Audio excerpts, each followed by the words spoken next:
Живеехме повече от година с Иван. В началото добре се разбирахме. Дадено започна да ми посяга. Един-два пъти. На третия път станах и се отидох. Грабнах си децата. След време се видяхме.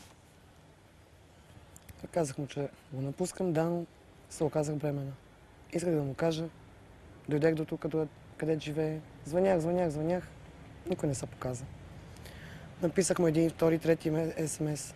Той си сменил и номера. Как да му кажа, че съм бременна с негово дете? Изключил си звънеца, бе. Сериозно? Да. Знаеш ли?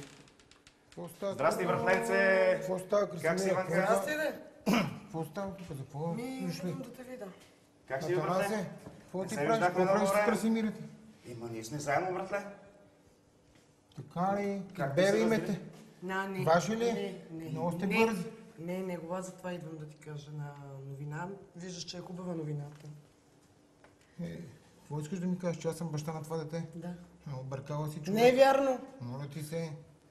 Исках да Объркала ти си кажа. човек. И как така сега Казах си ли ти ти да аз преди дойдеш? да заминеш, да ми се обадиш, че имам да ти казвам нещо? Не, ние с тебе приключихме всички ви за... Колко СМС-а ти писах? Помолихте да се срещнем да ти кажа едно нещо. Не, ви сега. Това беше Това нещо, дете което не е беше. мое в никакъв случай.